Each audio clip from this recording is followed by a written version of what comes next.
Assalamualaikum warahmatullahi wabarakatuh. Alhamdulillah kita bisa bertemu via tatap maya pada hari ini, pada kesempatan ini. Insya Allah pada kesempatan ini kelompok kami yang terdiri dari saya pribadi Muhammad Ridha Zani, Amanuddin, Mbak Faizatun Nuris Silvia, juga Mbak Irene Mardiatul, insya Allah akan membawakan materi tentang malaikat, setan, iblis, dan jin. Bagaimana pemaparan tentang 4 makhluk tersebut? Dipersilahkan untuk teman-teman yang mendapat perihal malaikat bisa disampaikan pemaparannya.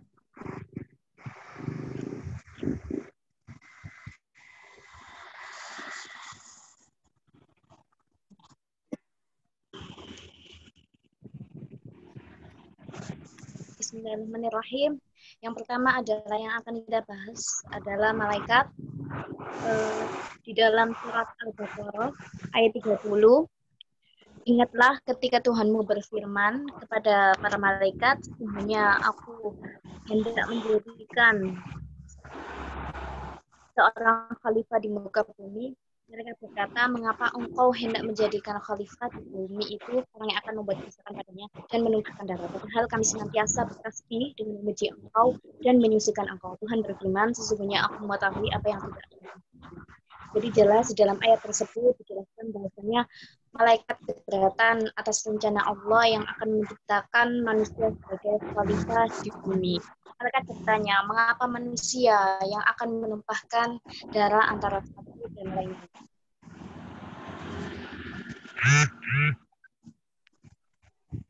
Yang menjadi pertanyaannya, apakah keberatan malaikat itu sebagai nafsu atau hanya keinginan seperti halnya manusia?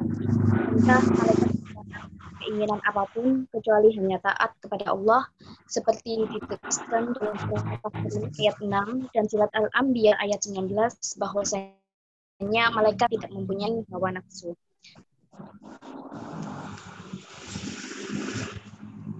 Kemudian terkait berapa jumlah malaikat sekarang, sebenarnya di dalam Al-Quran tidak disebutkan secara pasti mengenai jumlah malaikat sebenarnya. Namun dalam salah satu hadis yang diriwayatkan oleh Imam Bukhari dan Imam Muslim, ketika Nabi melaksanakan Isra Mi'raj, disebutkan jumlah malaikat ada kurang lebih 70.000. Entah itu jumlah yang sebenarnya ataupun saking banyaknya. Hadisnya yaitu kemudian ditunjukkan kepadaku Baitul Ma'mur, aku pun bertanya kepada Jibril, dia menjawab ini setiap hari ada 70 malaikat yang sholat di dalamnya. Setelah mereka keluar, mereka tidak akan kembali lagi. Dan itu menjadi kesempatan terakhir baginya. Baitul Ma'mur disebutkan bahwa ada 2 rumah yang bertempat di langit. Keduanya bernama Baitul Ma'mur dan juga Baitul Izza. Mengenai Baitul Ma'mur, Allah jadikan tempat ini sebagai sumpahnya di surat At-Tur, wal Baitil Ma'mur, demi Baitul Ma'mur. Baitul Ma'mur ada di langit ke-7. Ada yang mengatakan bahwasanya Baitul Ma'mur merupakan kiblah Ka'bahnya para penghuni langit. Kemudian juga dijelaskan di hadis sahih yang diriwayatkan oleh Imam Bukhari dan Muslim, neraka Jahanam pada hari kiamat memiliki 70.000 kendali. Setiap kendali terdiri oleh 70.000 malaikat. Jadi jumlah malaikat itu sangat banyak. Dan hanya Allah yang mengetahui jumlah sebenarnya malaikat.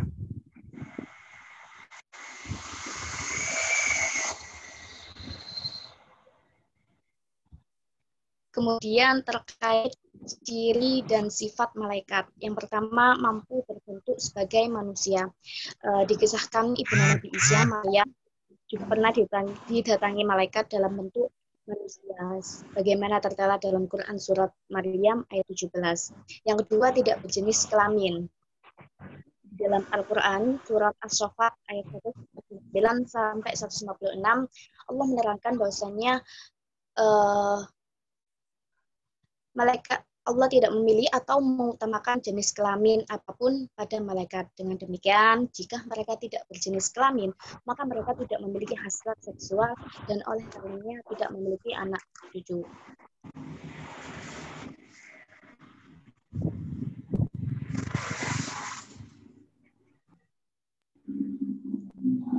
Kemudian tidak makan dan minum.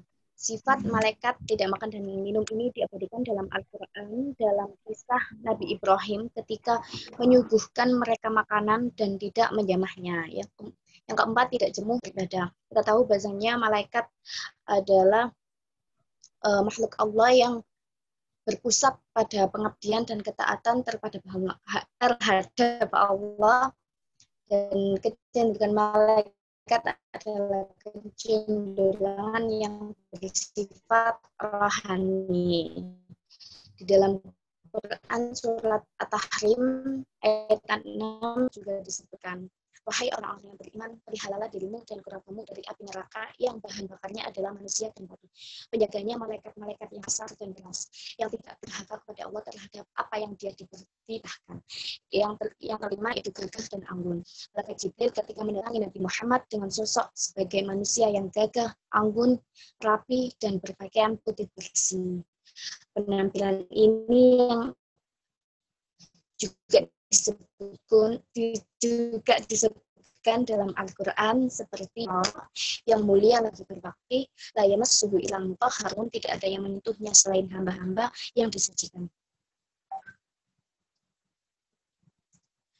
Kemudian terkait siapa nama malaikat yang disebutkan di dalam Al-Quran, ada beberapa malaikat, yaitu nama malaikat Jibril, Mikail, Israfil, Israil, Kiramin Katibin, Hafazah, malaikat pelindung, Hamalat al-Arsh, ada juga malaikat Zabania, Harut Ma'rut, Hafun, Tardail, Arwat, Rahmat, malaikat berbadan api, penjaga matahari, pengendali air, pengendali angin, dan sebagainya.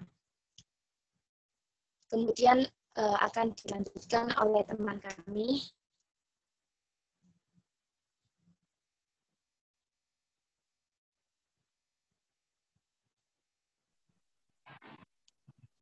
Ya, ini untuk dari lanjutannya pengertian syaiton.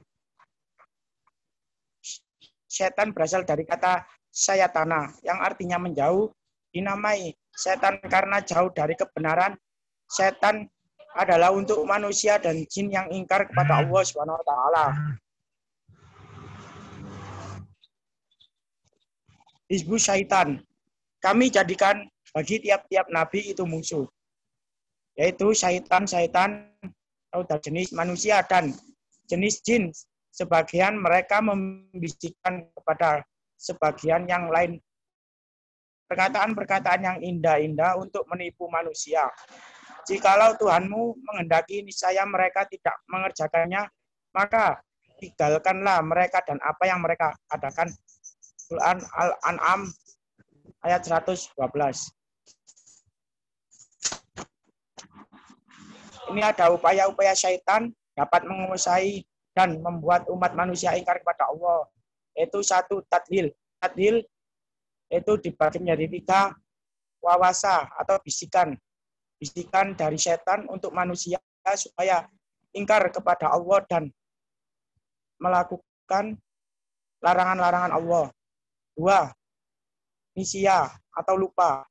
Di sini setan melupakan manusia untuk melakukan hal kewajiban yang telah dijadikan Allah. 3, adawa, permusuhan. Di sini ada adawa yang setan membisikkan permusuhan antara saudara dengan saudaranya. Yang kedua, takwif.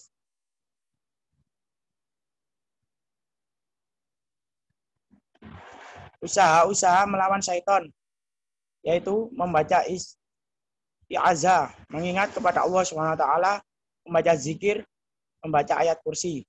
Insya Allah setan tidak mengganggu manusia dan diri kita sendiri.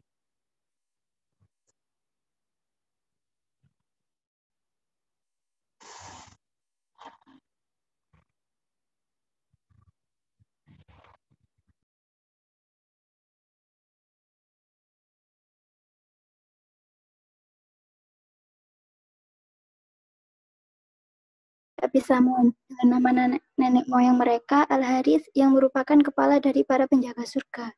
Sebagian lagi berpendapat bahwa sebelum iblis melakukan tindakan kemaksiatan terhadap Allah, ia termasuk golongan malaikat yang bernama Azazil dari bahasa Sarayania. Klan ini menghuni bumi dan termasuk kelompok malaikat yang diberi anugerah berupa kecerdasan. Hingga akibat sikap ingkar itulah iblis didaulat sebagai makhluk yang bersikap sombong, dan ia berasal dari golongan yang mereka sendiri sebut sebagai jin. Perbedaan pendapat tersebut sebenarnya di dalam Al-Quran sudah dijelaskan dalam firman Allah Quran Surat Al-Kahfi ayat 50 yang artinya, dan ingatlah ketika kami berfirman kepada malaikat, sujudlah kamu kepada Adam, maka sujudlah mereka kecuali iblis. Dia adalah dari golongan jin. Maka ia mendurhakai perintah tuannya. Patutkah kamu mengambil dia dan turunan-turunannya sebagai pemimpin selain daripadaku, sedang mereka adalah musuhmu? Sangat buruklah iblis itu sebagai pengganti bagi orang-orang yang zalim. Berdasarkan ayat tersebut telah dijelaskan bahwa iblis berasal dari golongan jin, bukan malaikat. Karena pertama, iblis melakukan aktivitas maksiat kepada Allah, sedangkan malaikat tidak pernah sekalipun mendurhakai apa saja yang telah diperintahkan oleh Allah. Malaikat selalu mengerjakan apa saja yang menjadi ketetapan atas diri mereka. Yang kedua, iblis diciptakan dari unsur api, sedangkan malaikat diciptakan dari cahaya. Dan yang ketiga, iblis diberi kesempatan oleh Allah untuk memiliki keturunan, sedangkan para malaikat tidak. Para malaikat tidak pula menikah serta tidak mempunyai jenis kelamin.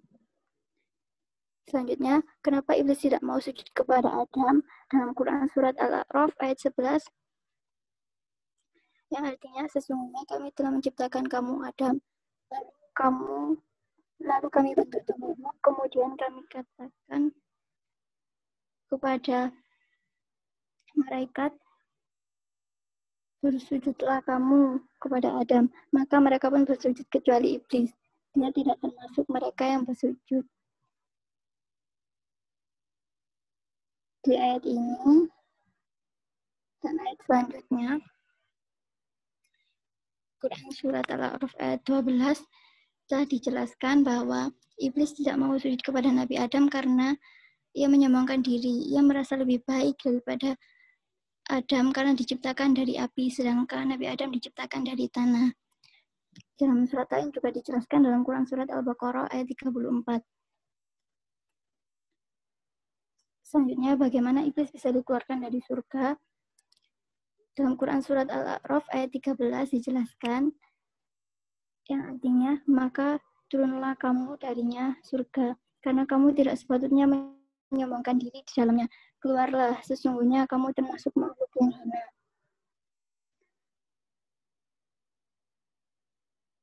Ayat ini dijelaskan bahwa karena sikap iblis yang tidak mau sujud, tidak mau taat kepada perintah Allah, maka dari itu Allah mengeluarkannya dari surga. Dalam Al-Quran juga ada penjelasannya dalam Quran Surat Al-Hijr ayat 33 sampai 34.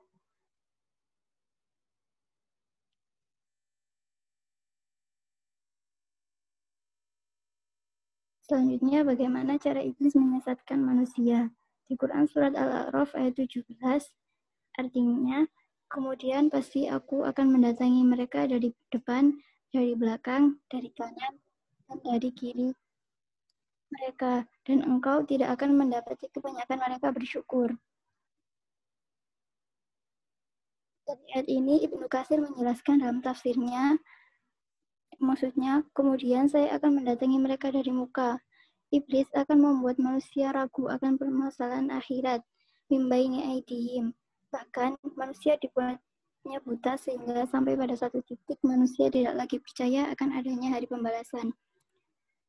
Dan dari belakang mereka, maksudnya iblis akan membuat mereka cinta kepada dunia.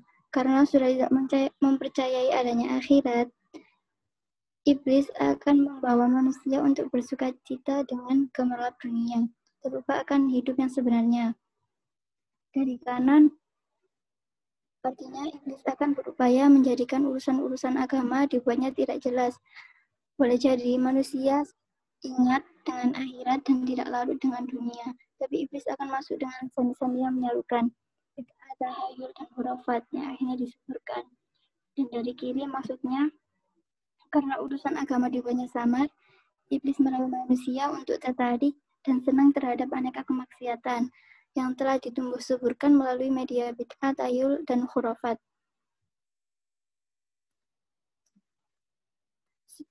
Setelah ayat Al-Quran tadi menjelaskan bahwa iblis akan selalu menghalang-halangi kita dari jalan yang lurus, maka Nabi mengajarkan sebuah doa yang dianjurkan dibaca di pagi dan sore hari agar kita terhindar dari godaan iblis. Doanya dengan arti, ya Allah, sesungguhnya aku memohon kepadamu pengampunan dan keselamatan di dunia dan akhirat. Ya Allah, sesungguhnya aku memohon kepadamu pengampunan dan keselamatan pada agama, dunia, keluarga, dan hartaku. Ya Allah, tutupilah auratku atau aibku, amankanlah ketakutanku, dan jagalah aku dari sisi depanku, belakangku, kananku, kiriku, atasku. Dan saya berlindung kepadamu dari ditenggelamkan di bumi di arah bawahku. Sekian penjelasan dari iblis. Selanjutnya akan ada penjelasan tentang jin yang dijelaskan oleh Mas Ridho Azani.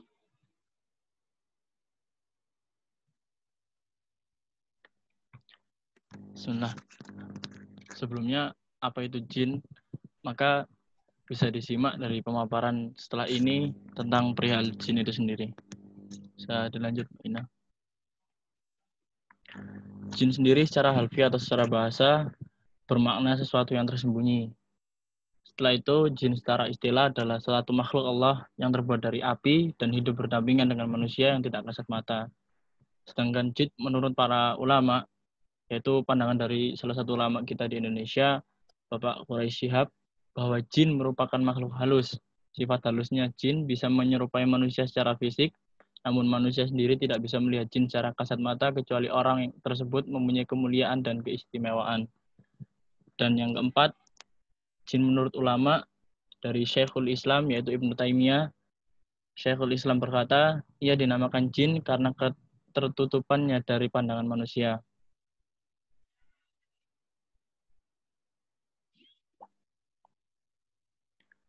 Setelah itu, ciri-ciri dari jin sendiri, mungkin dari sisi wujud fisiknya. Seperti apa sih jin itu? Yaitu mempunyai tanduk yang pasti. Disebutkan dalam hadis Nabi SAW, berukuran kecil. Sebenarnya mereka berukuran kecil, bahkan dalam salah satu riwayat dari Nabi SAW, mereka berukuran sebesar lalat dan mempunyai sayap.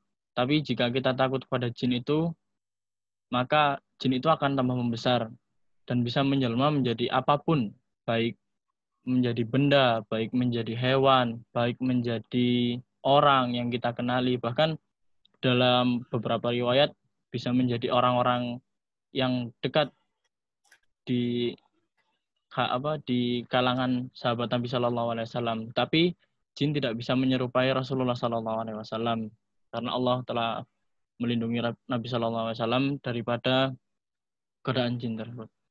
Dan mungkin ada yang bertanya, jin itu punya jenis kelamin atau enggak?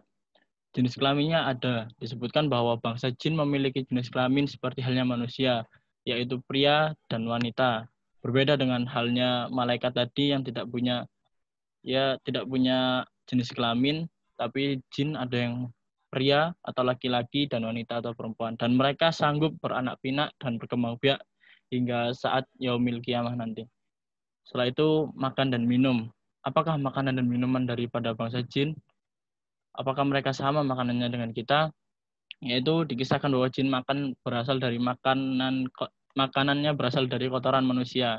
Jadi kotoran dari kita, dari manusia dimakan oleh bangsa jin dan juga kotoran hewan. Juga tak lupa makanan yang paling mereka senangi yaitu tulang atau sari makanan dan minuman yang tidak disebutkan nama Allah Subhanahu wa taala. Jadi diharapkan kepada teman-teman semua sebelum makan dan minum, setidaknya sebagai rasa syukur kita menyebut nama Allah Subhanahu wa taala agar juga terhindar kita makan bersama sepiring berdua dengan jin dan menyukai aroma kemenyan dan juga minuman yang memabukkan atau khamr atau alkohol. Yang keempat, ada agama. Jin itu beragama atau enggak sih? Sebenarnya diterangkan dalam Al-Quran bahwa jin juga ada yang beriman kepada Allah Subhanahu wa taala yang beragama, ya bisa dibilang mereka iman kepada Allah Subhanahu wa taala dan taat kepada Allah Subhanahu wa taala, dan juga pula ada yang kafir seperti halnya manusia berdasarkan Al-Qur'an. Jadi di Al-Qur'an sudah disebutkan. Yang terakhir ada tempat tinggal. Di mana sih tempat tinggalnya jin itu? Menurut beberapa hadis, golongan jin tinggal di beberapa tempat. Golongan jin kafir suka tinggal di tempat yang kotor. Juga ada yang berdiam di masjid. Siapa jin yang berdiam di masjid adalah salah satu atau mereka jin yang beriman kepada Allah Subhanahu wa taala, yang juga sedang mengingat Allah Subhanahu wa taala, dan mereka memang tempatnya di masjid karena ingin mendekat kepada Allah Subhanahu wa taala. Lain halnya dengan golongan jin kafir yang suka tempat ditinggal kotor atau mungkin di kamar mandi, dan juga meskipun jin itu kafir bisa masuk ke dalam masjid dan mengganggu manusia ketika sholat.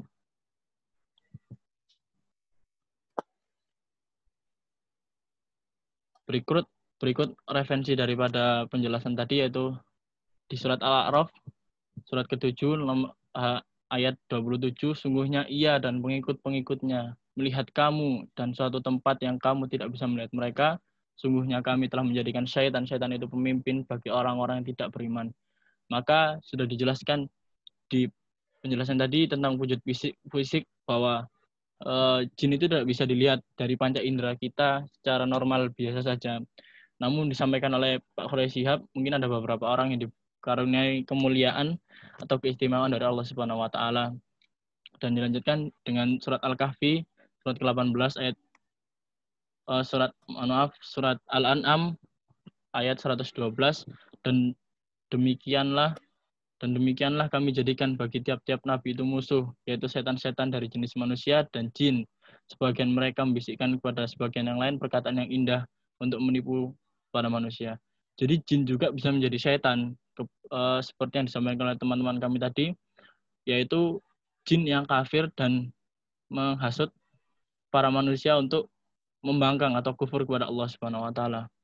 Dan dilanjutkan di surat Al-Kahfi, surat ke-18 ayat 50, patutkah kamu mengambil dia dan turun-turunannya sebagai pemimpin selain daripadaku. Jadi Allah bertanya di surat Al-Kahfi ayat 50 ini bahwa patutkah jin yang ya sama seperti kalian juga mempunyai jenis kelamin laki-laki dan perempuan juga bisa makan, bahkan makanannya lebih kotor dari kalian, tapi kalian sembah karena mereka mungkin bisa mengabulkan permintaan sementara kalian, bisa melihat kalian dan kalian tidak bisa melihat mereka. Dan juga dilanjutkan di surat Ar-Rahman, dasarnya bahwa wujud fisiknya daripada jin tadi kan diciptakan dari nyala api. Nah, di surat Ar-Rahman, dan kami telah menciptakan jin dari nyala api. Surat Ar-Rahman, surat ke-55 ayat 15.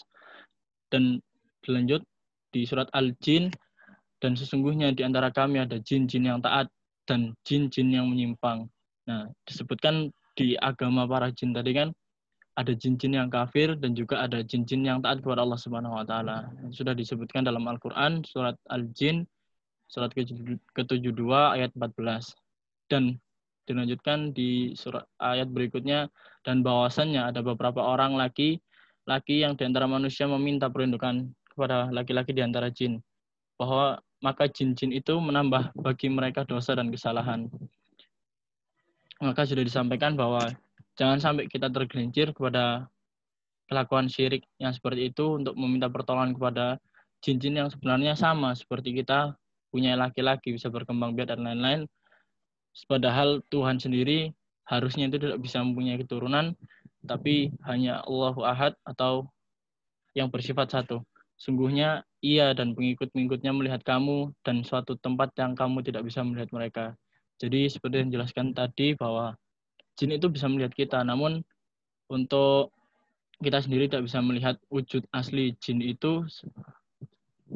Dalam tanda kutip kita bisa melihat seperti yang disampaikan Pak Khuraish Shihab, bahwa kalau kita diberikan keistimewaan dan kemuliaan dari Allah Subhanahu wa taala.